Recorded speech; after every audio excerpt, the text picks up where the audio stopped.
Hey, this is Matt once again. Welcome back to another video. This is a paid request, this time for Anton. Thank you so much for that. And for those interested in requesting pretty much any type of videos, feel free to send it either directly to my PayPal or join my Patreon. Both links are down below in the info box. Thank you so much. Again, thank you, Anton. I really appreciate it. He wanted me to review and watch A Storm of the Century from 1999, which is a Stephen King TV miniseries. I looked up, apparently this is Stephen King's favorite TV work, favorite miniseries of his work, which was interesting. I remember when I first saw this back in the day, because I did follow the Stephen King miniseries. Most of them were on ABC. I was there when Stephen King's It came out in 1990.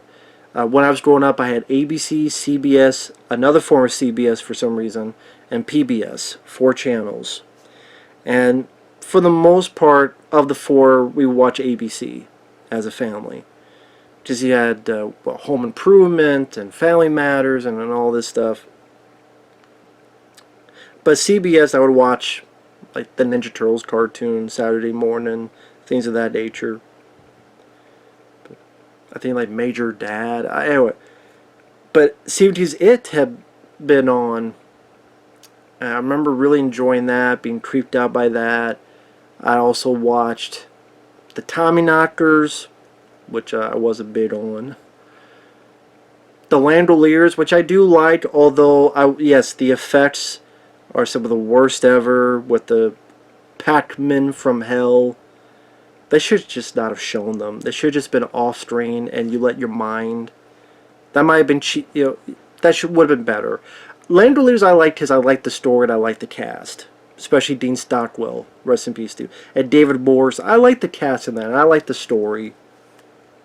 So that's a film that, despite the garbage effects, I do like the movie, The Landoliers. The Stand I did watch when it came out, and I remember liking that, although I do like the first half more. I think part 1 is the best of all those parts, which is weird because we kind of went through that recently. If you watch the first part of The Stand, don't fear the Reaper. I didn't see the new one. I didn't care to, of The Stand. Then it was around The Shining, that's when I lost interest. Because I remember liking Stanley Kubrick's The Shining with Jack Nicholson. I know Stephen King hates it. And he did his, and I hate this miniseries, The Shining. I hate it. I know it's more like the book. I don't care.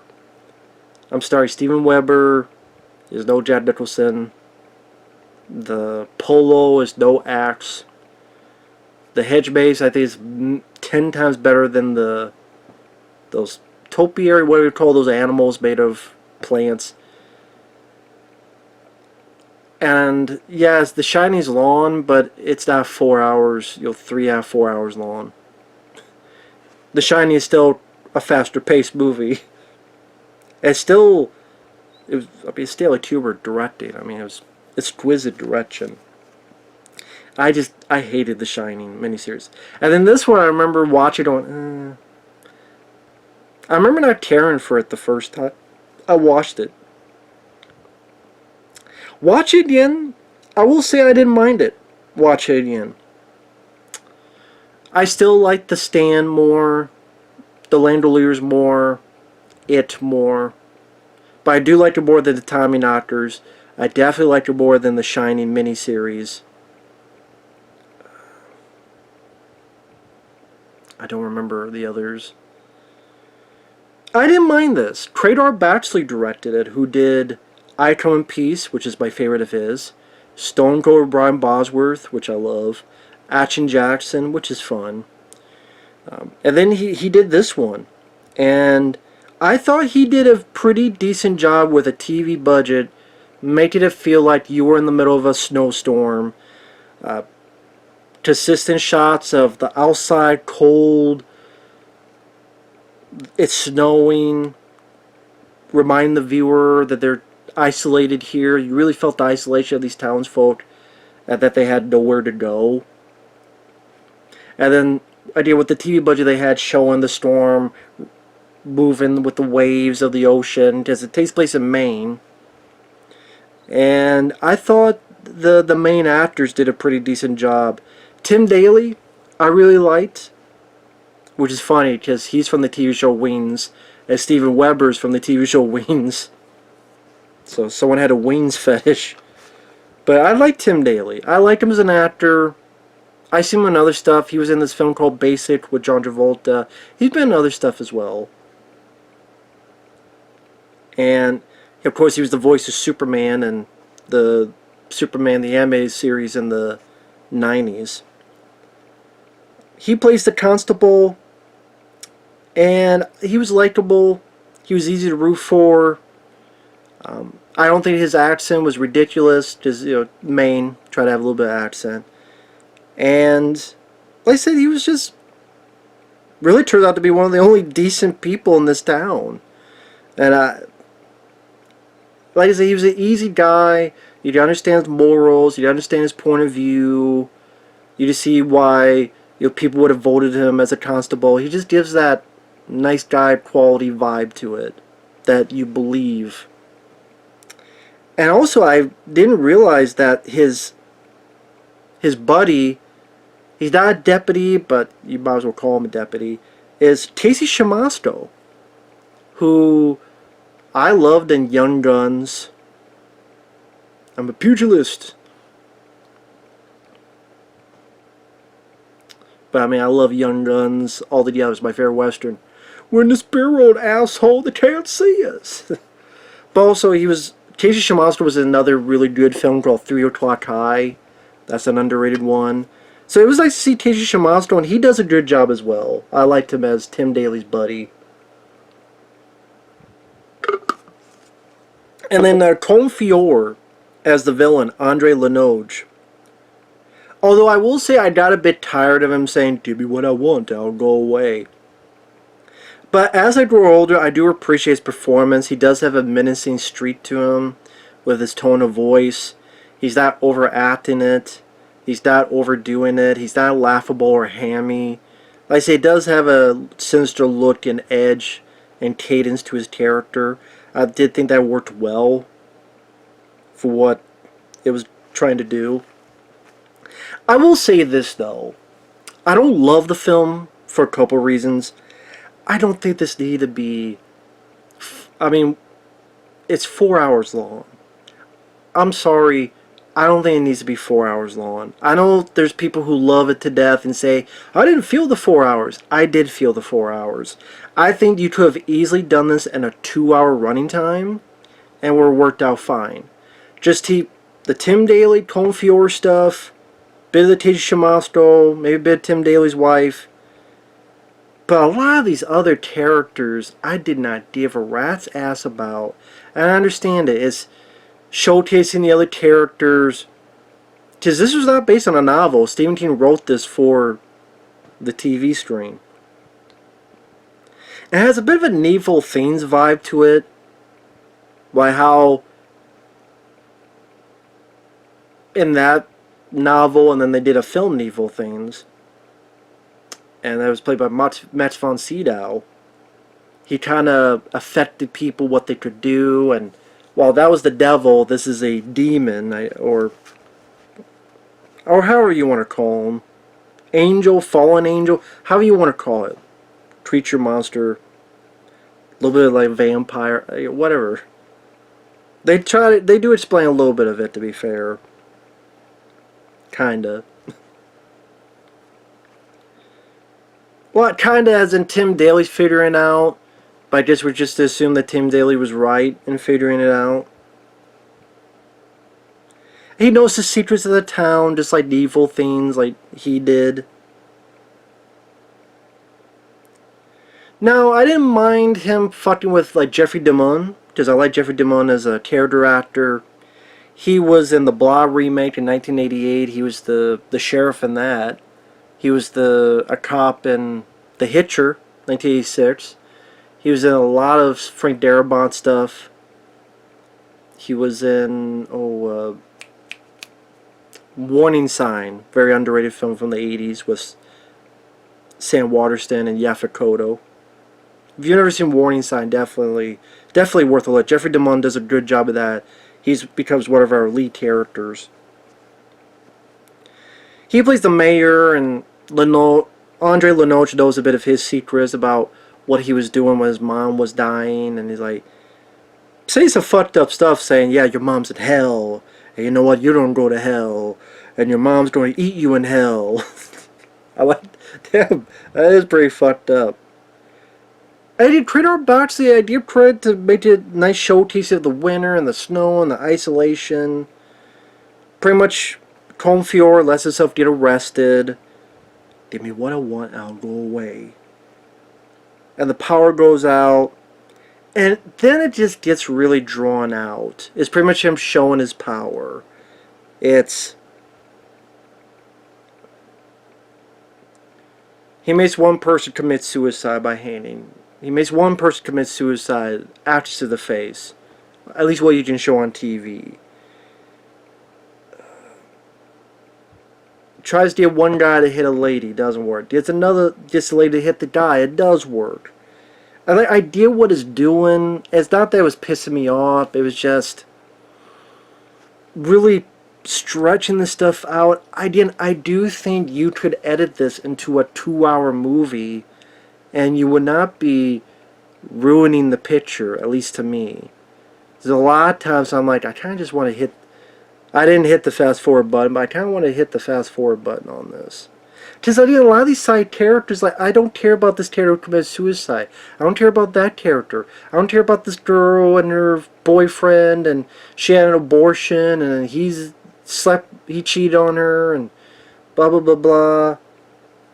I don't care about that.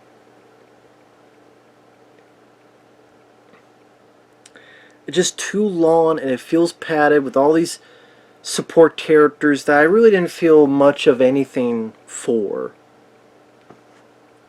I didn't feel much of a personality from them. I didn't really care about any of the kind of little backstories.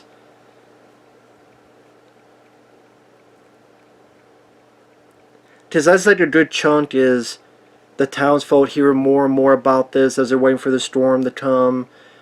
Some are going to this area for safety. More and more people stick at the jail cell. Okay, we don't have 3 people here. We don't have 4 people here. More people getting freaked out. Sometimes in the night when the power goes out, it looks like Andre has red eyes coming out. Which for a TV movie wasn't that bad. I've seen much cheesier, to use that term, effects. I've seen much worse. I really have.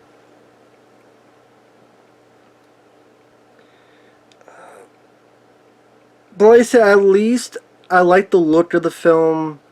I like the feel the director was bringing to it. And I thought Tim Dale and Confior worked well. In the second half, I do wish there was more of those two button heads with each other, face to face. Because the second half is this big town meeting where, spoiler alert, this is the end of spoilers. Andre Lenoche has put the kids in a deep sleep and has given them a dream, a nightmare that, hey, if you don't give me what I want, I'm going to send you guys to the ocean, and there's this one town that disappeared, and y'all going to die. And then you find out that he is dying, he's old, he needs an heir, he wants a child. And the town says, well, you know, we did give him one, it's just an adoption. And you find out that this town is filled with a lot of sinners and adulterers, as Confior is saying. And like I said, at least he's having fun. Born in sin, come on in. And it's really only Tim Daly that has the moral forefront to go, wait a minute, we do, just like our sign says, you know, we stand together, our will. Because Tim Daly is thinking, this guy's not as powerful as you guys think he is. I think, and we see that, and that's why the one moment earlier with the guy who's cheating on his lady and the lady who aborted the guy's baby, Because a guy tries to hit her, and he actually has the willpower to stop it. So it shows that he's not all powerful. And you see Tom Fjord get pissed, although the people in the jail cell don't know why he's getting pissed.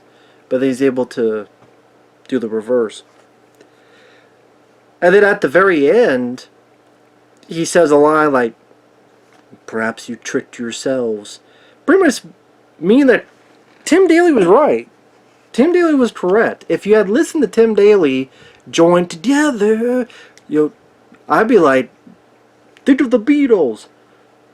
Come together right now. Just come together.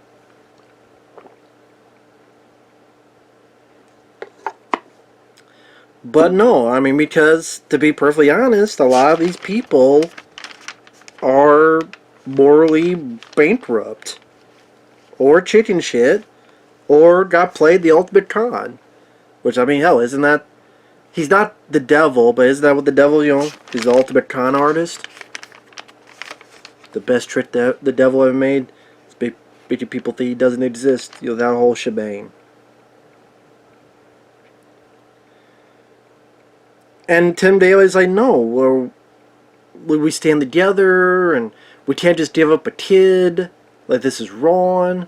What are we doing here? Why do we even think about this? This guy murdered people. He murdered some of our friends and townsfolk. Like, Tim Daly is the voice of reason, and no one else wants to listen. Tim Daly's like, listen, this guy's not as powerful as you guys think he is. That's why I wish there was a bit more of this, like a big scene of like Colm Fjord, Tim Daly face to face. Kind of like, you know how Exorcist 3, we had George C. Scott and Brad Dourif, and there would be scenes just them kind of this tennis match of verbal communication. I wish there was more of that in the third act, but it's pretty much him in the midst of this town, and there's not a lot of times that Colm Fjord directly talks to Tim Daly, because truly, in Colm Fjord's eyes, Tim Daly is the villain. Like, he's the guy to worry about the most. Like, if he got scared, Tim Daly's the one to be scared of the most. That's what I mean. In the villain's eyes, Tim Daly's the villain to him. Like, he's the guy he needs to worry about. So again, that's what would be nice if he talked more directly to Tim Daly. But I guess it's smart because he doesn't have to convince him. He's got to convince everybody else. So actually, he was smart. But that's why it's like, I convinced everybody else. But then you have these one-on-one moments where they really go head-to-head verbally. I think that would have been nice. That would have been nice to see. But at the same time, it made sense. Why else would this guy choose a town of sinners and adulterers? Because he knows they're morally bankrupt. So if they're willing to cheat and do all these sinful things, needful things, yeah, okay, yeah. For the people that don't have a kid, yeah, give up a kid, sure. We'll all be alive. What was that Star Trek thing? The lives of the many and the lives of the one. So ultimately, they don't listen to Tim Daly, even his wife. I do like Tim Daly gets pissed off at his wife. I do like that. A lot of times they could sugarcoat that. Oh, you don't want to make him too mean to the lady because he'll be a sexist pig and he'll be... No, this is understandable in the situation because this is a child's life, including possibly their child, and the wife is going along with it. I would be with Tim Daly as well. I'd be pissed too. I would be pissed too.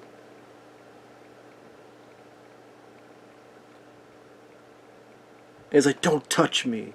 I thought, the wife played it well. Like, she's scared of her husband. And Tim Daly played it well. Of course, the choice comes down, super spoilers, comes down to Tim Daly's kid.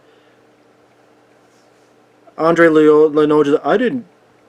You set that up. No, I didn't. Bullshit. Yeah, you did. You ain't fooling anybody, sucker. Motherfucker. And he does this really bad old makeup effect, old man makeup. And then he picks up the kid, walks off.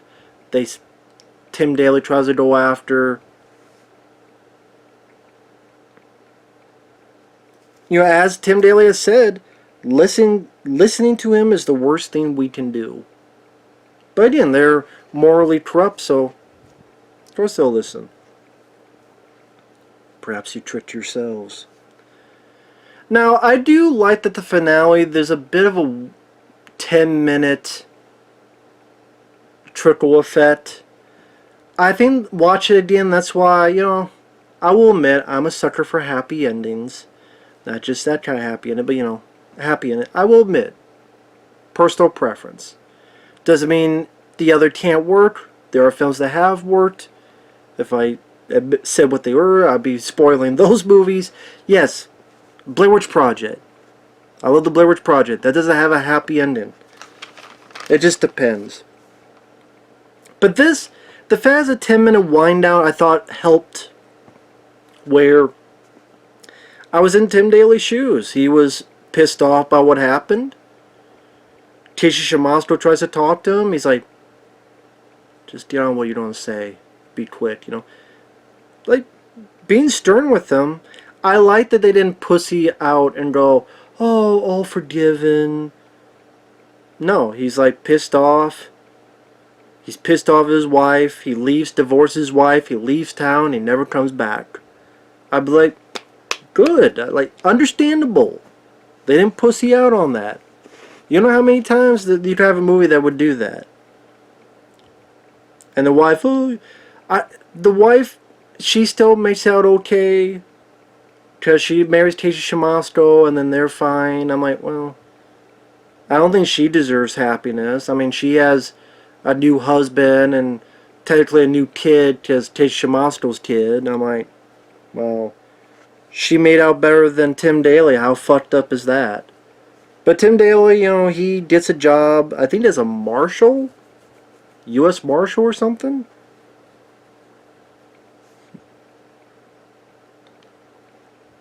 And then there's a bit that it's been years later, he sees his son grown, and Andre Lenoge is older, you know, training this kid, runs to him, they disappear.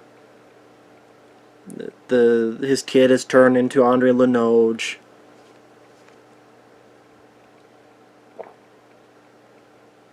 And pretty much that's that. I mean, you still feel bad for Tim Daly's character. I'm still mad at the wife character, and again, she pretty much, she got the house, she got everything, she, you know, pissed off at her. Fuck you, lady, you know.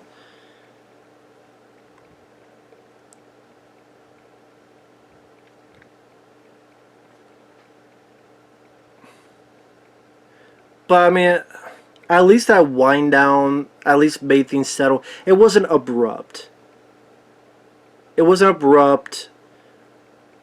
I'm surprised they didn't really have anything with Jeffrey DeMunn's character. Like, they mentioned his name, and he, like, got something built. But they didn't really show Jeffrey DeMunn. At least I didn't notice them showing Jeffrey DeMunn. He seemed like a bigger character. It's weird in the finale. Like, they mentioned the mayor's name, but I don't remember them showing him. If they did, I might have missed it, or it was like I couldn't quite tell. But also on the flip side of that, there's certain characters that I didn't care about their fate. Like this guy named Jack, and he did this, and I guess he committed suicide. I guess a few people committed suicide throughout the years. I'm like, I don't really care about these characters, so I don't care what happened to them. That's kind of one of the issues I have with the film, is I don't care what happened to this guy named Jack and this girl that went on a boat, and what they fucking do. I mean, if other people cared, cool, I didn't care. I just wanted to show the effects of the town it had in the long run. Whether they were just had nightmares about it, or it was guilt, or both, whatever it may be. So I can understand that idea. So overall, I would say I don't mind the film. I just think it's too long. I think it's too padded out. I think this could work in a 2 hour time frame. I think Tim Daly and Colin Feore did a really good job. I think the direction, the way it made it look isolated and stormy, and I didn't do it on, because I don't know what the budget for this film was. The TV miniseries was TV movie. I'm not saying it was dirt cheap, but I'm sure they had a decent amount of money, but it wasn't like, I doubt, blockbuster, 50 million or anything. Like I said, the old man makeup at the end wasn't the best, and there's a lot of times I was kind of wishing at the end the faster deer. Just, I think 4 hours is a long fucking time. At least like Stephen King's It makes sense because you have the kids and then you have the adults. Langoliers, that felt shorter. I don't know why. It felt shorter to me. Maybe it's because I've just been more invested in the story or the whole cast. Even Bronson Pinchot, how over the top and fun he is. This, a lot of the townsfolk, I just didn't care about their backgrounds, their little side stories. I just probably like if you saw the longer version, what was it, Needful Things? Because I think there's a longer version of Needful Things that I don't really need to see. Because I wasn't really big on that movie either. But I liked Ed Harris and Max von Sydow in that.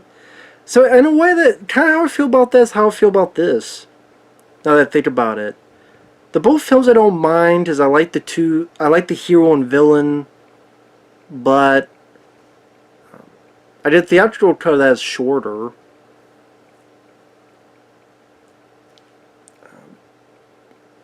But, I don't know.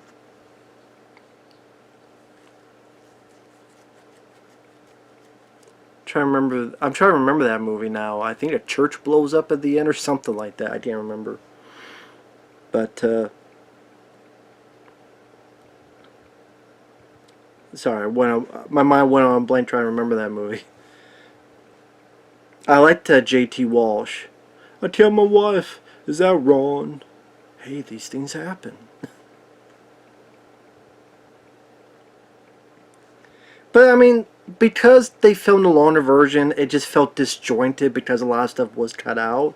So, I don't know, maybe if he did try to do it, it would feel...